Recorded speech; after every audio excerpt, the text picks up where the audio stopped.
At the turn of the 19th century, the United States was still pretty fresh on the scene, and a lot of things were vastly different than they are now. But imagine with me for a second that we're looking for shapes to emerge from formless clouds, or someone is piecing together a complicated quilt from a bunch of scraps. The country was growing rapidly, and it had some growing pains.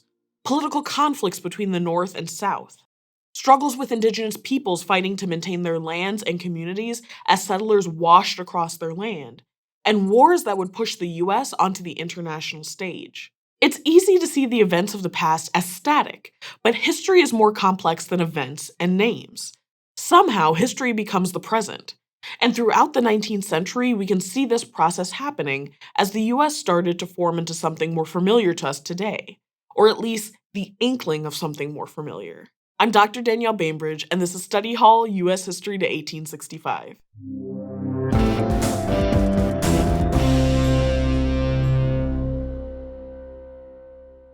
The 1780s and 90s were in some ways like the United States' toddler years, full of rebellions, wanting to do things differently from their parents, and lots of squabbles. The United States emerged from this period ready to grow and start a new chapter.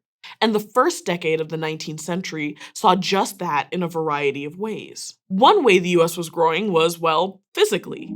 In 1790, the United States was roughly 2,240,000 square kilometers. By 1800, the US had added 3 more states on top of the original 13. Vermont in 1791, Kentucky in 92, and Tennessee in 96. But the United States wasn't done growing yet. In 1803, President Jefferson purchased the Louisiana Territory from France, but the story of the Louisiana Purchase actually goes back 12 years earlier, to the Haitian slave revolt that started in 1791. At this time, a former enslaved person on the island named Toussaint Louverture joined and ultimately led a successful uprising in the French colony of Saint-Domingue in what's now called Haiti, booting the French off the island and creating the first free Black republic in the world. In fact, it's the only successful uprising by enslaved people against a Western European nation in history. Of course, it wasn't just the fighting in Saint-Domingue that encouraged the French to leave the Western Hemisphere. Back in Europe, there was a period of revolution and counter-revolution. King Louis XVI and his wife Marie Antoinette were both executed for treason in 1793. The young commander-in-chief of the army, a man named Napoleon Bonaparte, seized power in 1799.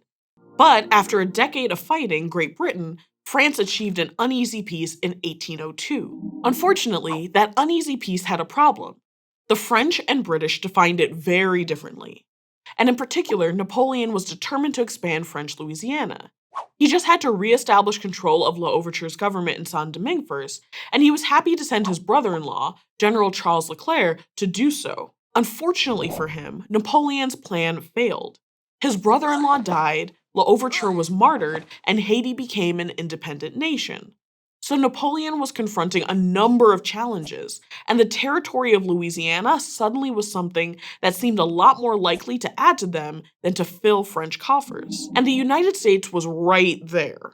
On May 2nd, 1803, a treaty between the two countries was signed, agreeing that the United States would buy the Louisiana Territory for 4 cents an acre or $15 million. But even though it seemed like a great deal, President Jefferson wasn't so sure. See, Jefferson was a strict constructionist, meaning he believed the powers of the US government should be kept as limited to the text of the Constitution as possible.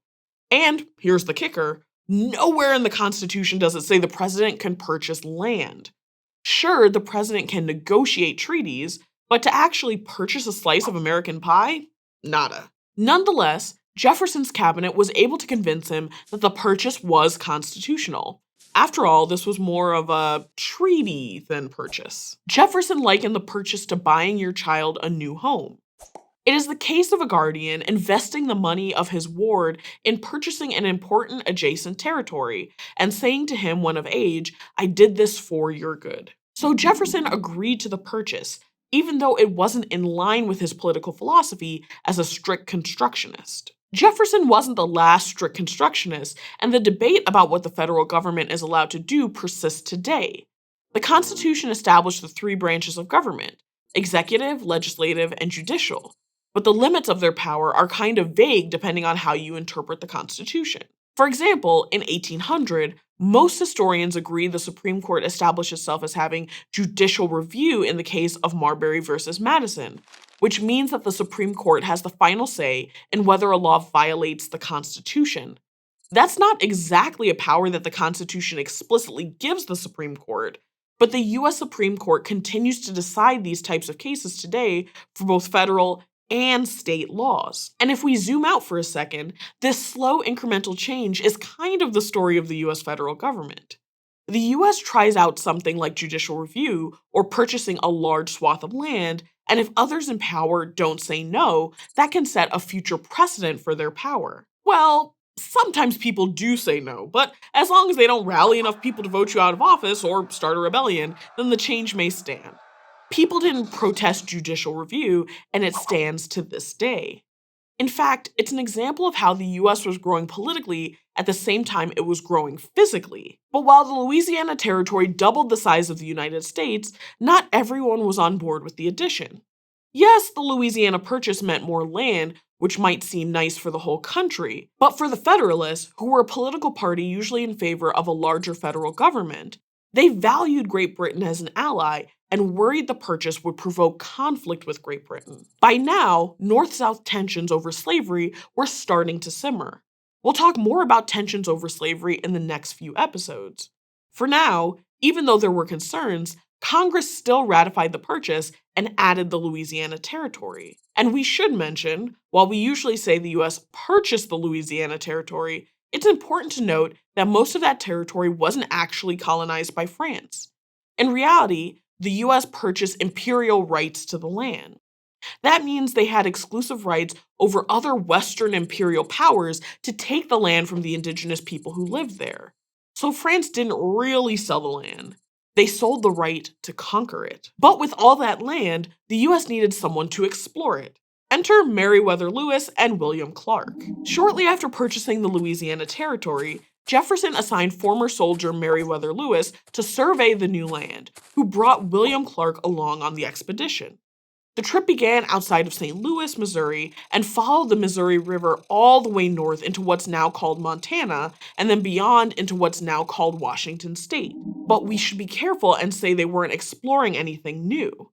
Indigenous people had thrived for thousands of years across the land defined by and beyond the Louisiana Purchase. There were complex hunting and trade routes between indigenous nations, and as we've seen in previous lessons, there were even trade agreements with the British and French.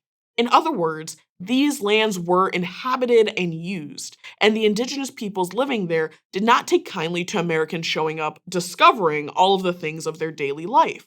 All in all, Lewis and Clark's trip took 2.5 years to complete and heavily involved many of the indigenous peoples who had lived in the region for generations. This included a Shoshone woman named Sacagawea, who was critical to this trip. Sacagawea was purchased as one of his plural wives by a French-Canadian fur trader named Toussaint Charbonneau after she was enslaved by a Hidatsa raiding party.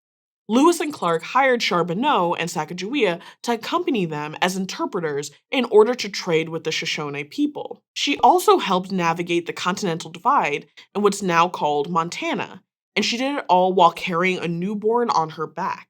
Throughout this expedition, Lewis and Clark carefully charted their path. Their maps were so helpful, they were used for the next 40 years by travelers in the region. But as those travelers moved west, tensions with indigenous peoples continued to rise.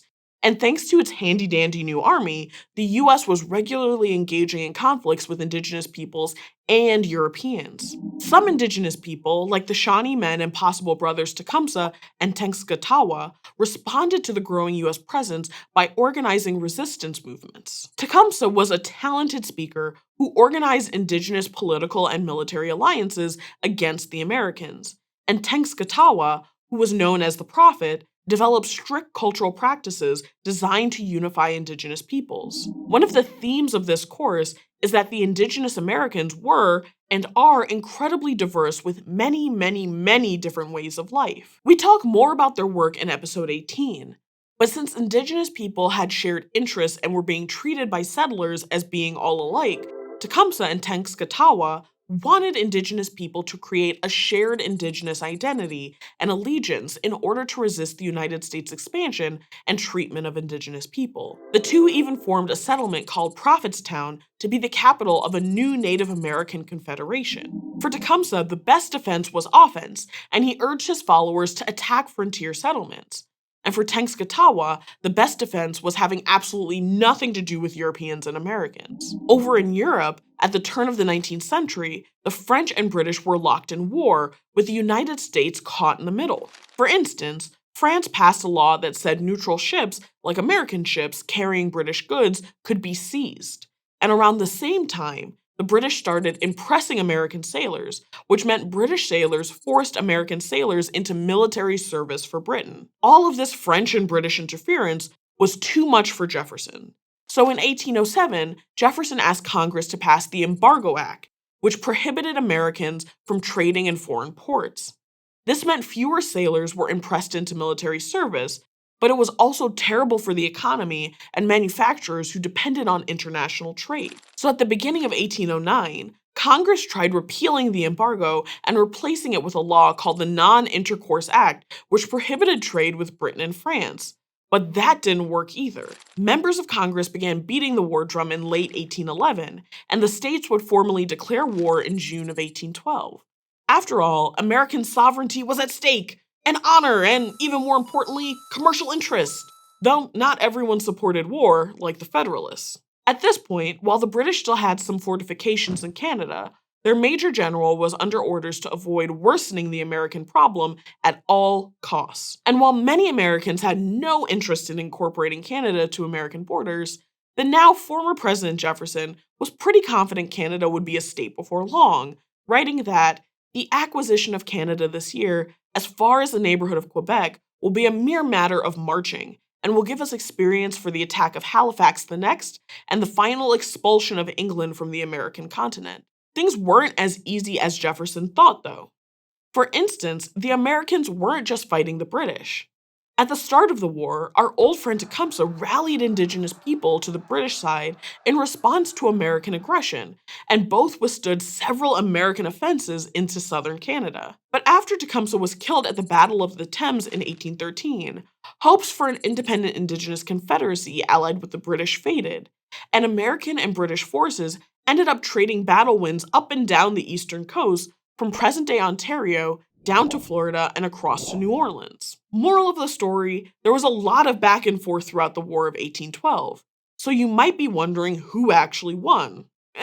No one really. It might be fair to say the British got bored and wanted to focus on more pressing concerns, like Napoleon. The Treaty of Ghent, which ended the war, saw pretty much everything stay the same as before the war, and it's known as the status quo antebellum, at least for the British and Americans. But the war changed up quite a lot for indigenous people. They lost a leader in Tecumseh, and any hope for a united pan-Indian confederacy that could prevent American expansion permanently ended. If you're familiar with later American history, the War of 1812 might sound kind of familiar, since the US would repeat this process with almost every war for the rest of the 19th century. This is another example of what we've seen throughout our exploration of American history.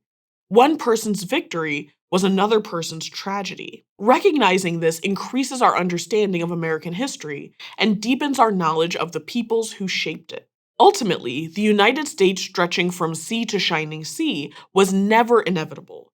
But here in the early 19th century, we can see the patterns that would eventually lead to the America we know today. The US would lead wars to capture more land, become a bigger player in international politics, and the federal government would slowly expand its powers. As we continue to explore the 19th century in the next episodes, remember we're talking about a stage when the United States was still defining its identity. But that exploration directly affected people at the time, like indigenous peoples. And the decisions the US government made then still make waves today. Thanks for watching Study Hall U.S. History to 1865, which is part of the Study Hall Project, a partnership between ASU and Crash Course. If you like this video and want to keep learning with us, be sure to subscribe. You can learn more about Study Hall and the videos produced by Crash Course and ASU at the links in the description. See you next time.